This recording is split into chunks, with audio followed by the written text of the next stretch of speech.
Kasunod ng 10 taong pagkakulong, tumakbo si Driver sa mga pintuan upang maghiganti sa mga responsable sa pagpatay sa kanyang kapatid.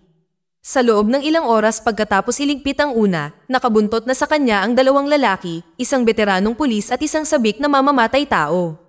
Sinusubukan ni Driver na manatiling isang hakbang sa unahan bago ang mga humahabol sa kanya, ngunit may mga pahiwatig na ang kanyang listahan ay hindi kumpleto at may hindi kilalang tao ang maaaring ilagay sa panganib ang kanyang buhay. Nagsimula ang pelikula sa bilangguan habang naglalakad ang isang malaking tao sa kanyang selda. 2 gwardya ang lumapit patungo sa kanya habang tinitignan niya ang isang litrato sa dingding hanggang sa buksan ng mga gwardya ang pinto at posasan siya. Ang pangalan ng lalaki ay Driver at habang naglalakad siya sa iba pang mga selda, sumisigaw sa kanya ang ibang mga preso sa kabilang selda. Sa wakas, dumating na din ang araw na inaantay niya. Pinuri siya ng warden dahil nakaligtas siya sa pinakamasamang karanasan sa bilangguan na nakita niya. Hindi siya kailanman gumawa ng gulo ngunit hindi siya umaatras sa mga taong naghahanap nito. Pagkatapos ay ibinigay sa kanya ng warden ang isang card upang magamit niya kung gusto niya ng anumang tulong sa labas. Pagkatapos, pinalaya siya mula sa bilangguan matapos pagbayaran ng buo ang sentensya niya. Habang naglalakad siya sa labas ng bilangguan, inihagis niya ang card na ibinigay ng warden at tumakbo ng mabilis. Hindi siya kumibo, kahit na walang naghihintay sa kanyang paglabas. Pumunta siya sa kalye hanggang sa marating niya ang isang junk shop at huminto sa isang sasakyan na may takip. Tinanggal niya ang takip nito upang ipakita ang kanyang magandang Chevrolet Chevelle. Pumasok siya sa loob at nakita ang impormasyon ng kanyang target at mga tagubilin na kanyang pupuntahan. Kinuha niya ang isang baril na kanyang itinago at nakagawa ng humigit kumulang 10 krimen at plano niyang gumawa ng higit pa sa loob ng 1 oras sa kanyang paglabas mula sa bilangguan. Pinaandar niya ang kanyang sasakyan hanggang sa makarating siya sa kanyang destinasyon. Tulad ng isang mabangis na hayop, nagawa niyang pahintuin ang trapiko at tumungo sa loob ng isang silid ng opisina. Tumingin-tingin siya sa paligid hanggang sa makita niya ang target at binaril ito sa ulo habang nakatutok sa kanya ang mga kamera. Sa ibang lugar, gustong bumili ng isang undercover na pulis mula sa isang dealer. Nag-aalangan ang dealer sa kanyang buyer, ngunit kalaunan ay nagkasundo sila at ibinenta ito sa kanya. Sa loob ng kanyang sasakyan, ang pulis ay hindi nais na hulihin ang dealer dahil siya mismo ay gumagamit din. Kinabukasan, pumasok siya sa trabaho at nagtungo sa pinangyarihan ng krimen kung saan nakatingin sa kanya ang lahat. Maging ang ibang mga pulis ay medyo kakaiba ang tingin sa kanya at hindi natutuwa si Cicero na siya ang nangunguna sa kaso at hindi siya. Sa isang tindahan sa ibang lugar, pumasok si Driver sa loob at nakipag-usap sa may-ari na si Roy Grown. Nagbigay siya ng pera sa kanya para sa impormasyon tungkol sa iba pang mga tao na target niya, ngunit sinabi ni Roy na inabot siya ng 10 taon upang masubaybayan sila at gusto niya ng mas malaking pera. Sinabi din sa kanya ni Driver na bumaba ang presyo dahil doon. Ilang sandali lang, lumapit sa kanya si Kenny, isang malaking tao at isang ultimate fighting champion. Nang magharap ang dalawa, nakita ni Kenny ang isang tato sa braso ni Driver at natakot siya. Sinabi niya na hindi siya nakikipaglaban sa isang multo at tumakas sa lugar.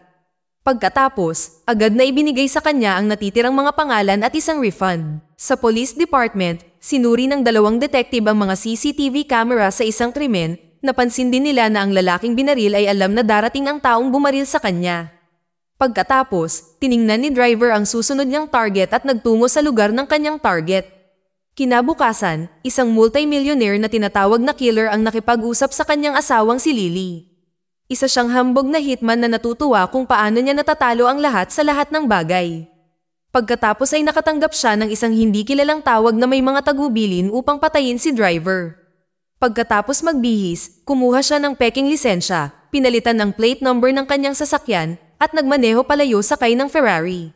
Sa susunod na eksena, habang nakikipag-usap ang detective sa kanyang katrabaho, natagpuan nila si Driver at nalaman ang kanyang background na kumita ng maraming pera sa kulungan mula sa kontrabandong kanyang ipinuslit.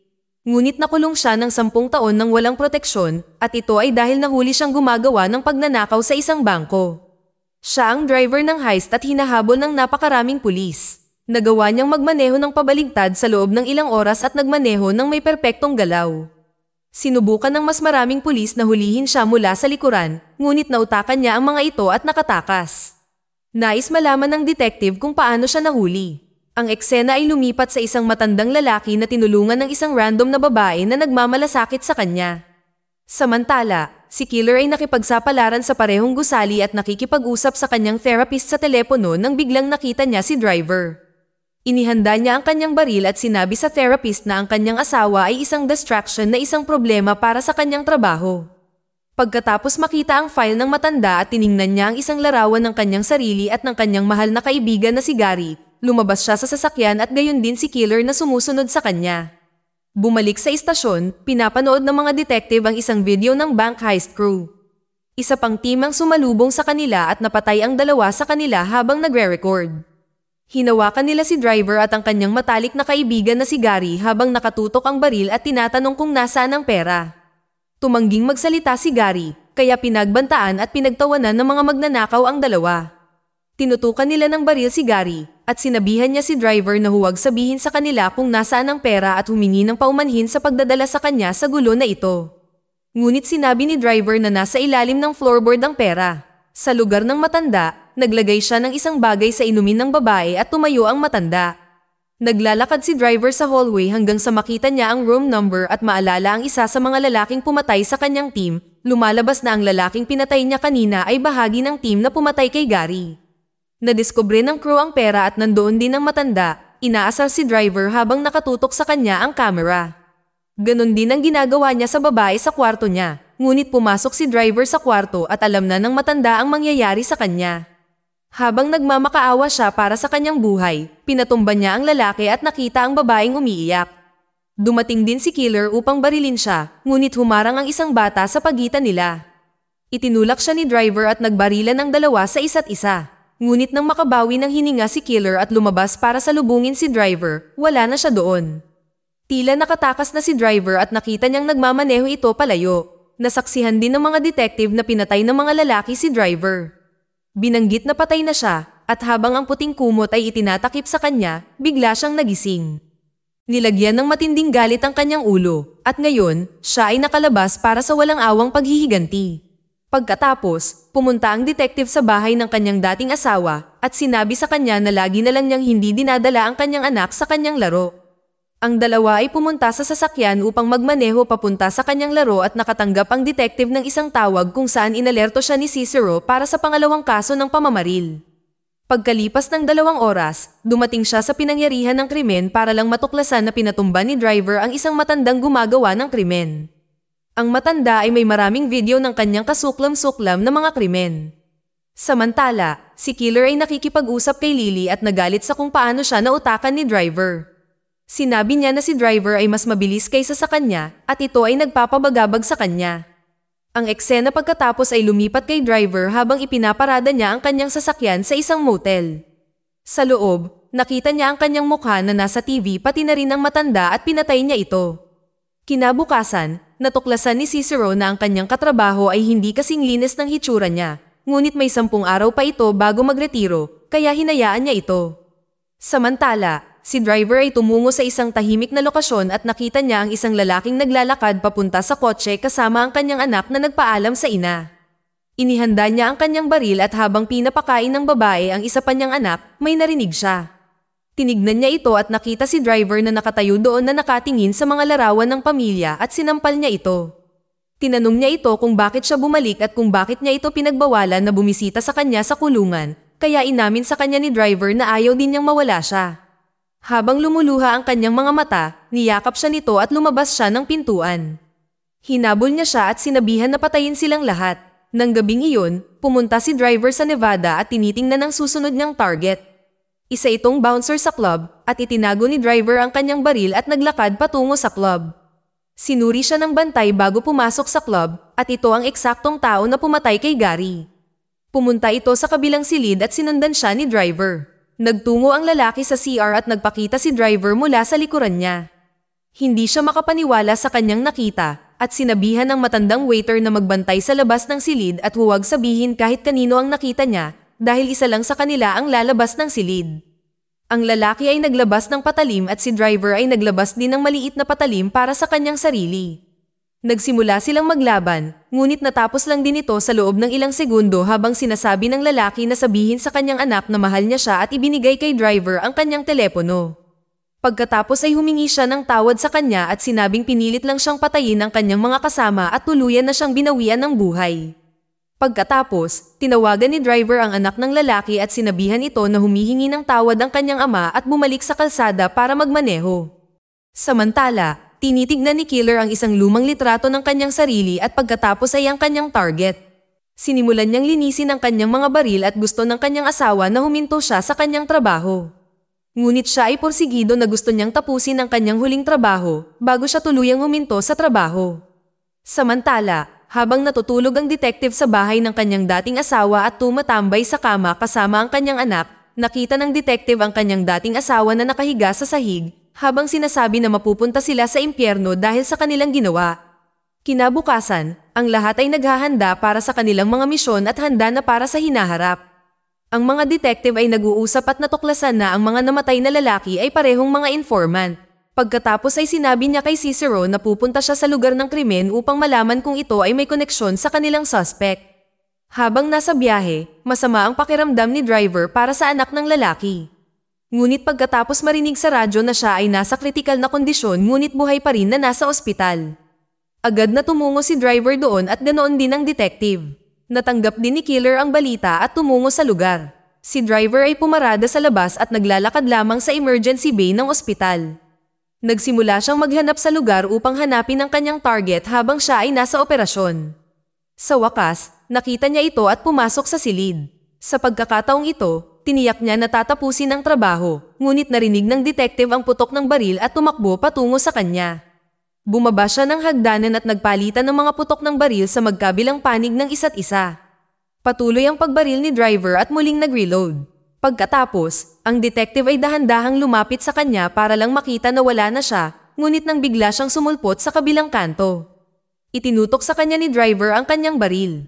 Inihahanda ng detective ang kanyang sarili para sa kamatayan ngunit hinayaan siya ni driver na mabuhay.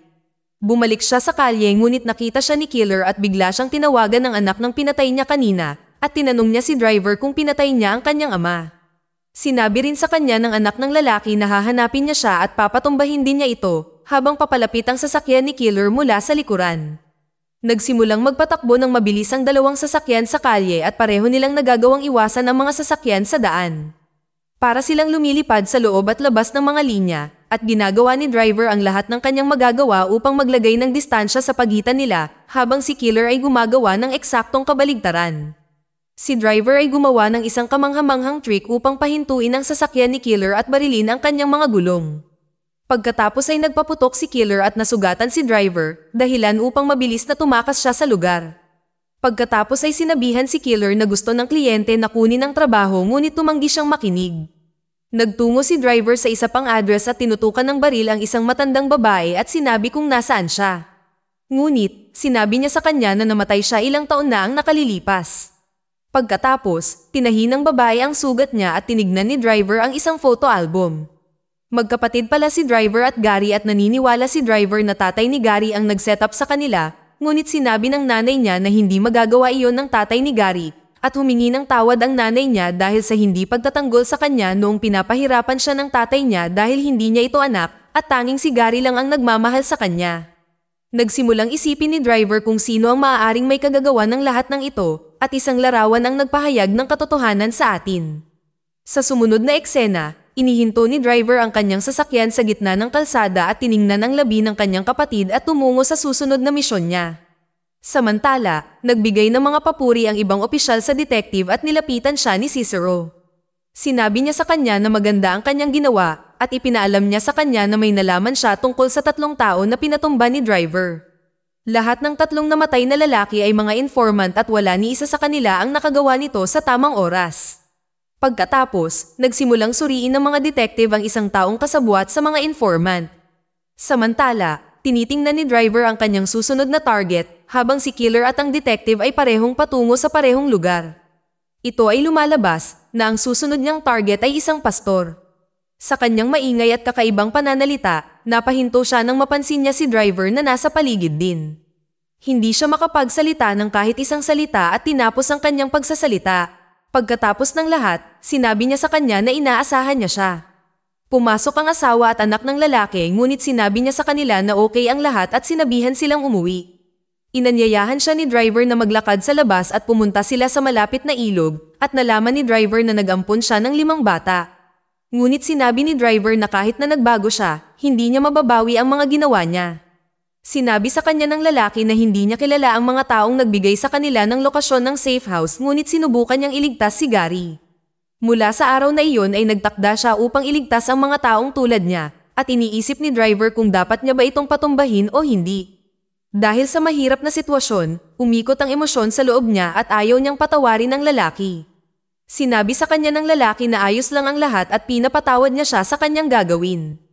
Habang naluluha ang mga mata ni driver, tinutukan niya ito ng baril at sinadyang hindi ipatama ang baril. Sinabi niya sa kanya na bumalik sa kanyang pamilya at lumayo, habang si killer ay pinapanood siya sa malapit. Umupo si driver sa tent at tiningnan ang larawan nila ng kanyang kapatid. Pagkatapos, itinutok ni killer ang baril sa kanyang mukha at pinuri siya ni killer sa kanyang ginawa. Biglang huminto ang detective at nalaman na nandito si driver. Pagkatapos ay nakatanggap siya ng tawag mula kay Cicero at sinabi niya sa kanya na natagpuan niya si driver. Sinabi niya sa kanya na maghintay para sa backup, ngunit sumagot lang ito na sabihin sa kanyang anak na ang kanyang ama ay namatay tulad ng isang tunay na lalaki kung hindi siya makabalik. Gusto ni killer na abutin ni driver ang kanyang baril, ngunit wala nang pakialam si driver dahil patay na ang lahat ng kanyang target. Sinabi sa kanya ni killer na hindi siya propesyonal at nagalit sa kanya. Kinuha niya ang baril ni driver, pagkatapos ay nakita ang listahan ng kanyang target na naka-cross out na. Tinatawanan niya si driver at ipinaliwanag na may isa pang target, ang taong umupa sa kanya. Pagkatapos, nagpakita ang detective sa eksena at sinabihan si killer na bitawan ang kanyang baril. Sa wakas ay nakinig siya sa kanya pagkatapos ng ilang pagdadalawang isip at binaril ng detective si driver. Siya pala ang taong nag-set up sa kanila at pumatay sa kanila. Inupahan din niya si killer dahil ayaw niyang masangkot, ngunit napagtanto niyang ito ay malaking bagay para sa kanya. Ang dating kasintahan ni Gary ay ang kanyang informant na siyang dating asawa niya. Sinabi nito sa kanya ang tungkol sa trabaho sa bangko at pinilit niya ang iba pang mga informant na patumbahin ang mga kasama niya. Pagkatapos, lumabas si killer sa lugar at natutuwa ang detective na nagawa niya ang kanyang trabaho. Ibinigay niya sa kanya ang $1, ngunit hindi niya ito tinanggap. Samantala, pinagsama ni Cicero ang lahat ng natuklasan niya at nalaman na si detective ang namamahala sa lahat ng mga informant sa pagpatay. Pagkatapos, tinanong ni Cicero si Sargento kung siya ba ang naglagay sa kanya sa kasong ito, ngunit sinabi sa kanya ng Sargento na nakiusap siyang pangunahan ng kasong ito at ngayon ay alam na niya kung ano ang tunay na nangyayari. Pagkatapos, sinabi ng detective sa kanyang dating asawa na sa wakas ay naisara na niya ang kaso. Sinabi din niya na uuwi na siya at gusto niyang magsimula ng bagong buhay kasama siya.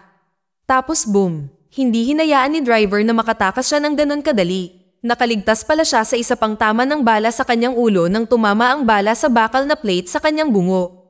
Pagkatapos, itinutok niya ang kanyang baril at tinapos siya ng tuluyan at umalis siya sa lugar.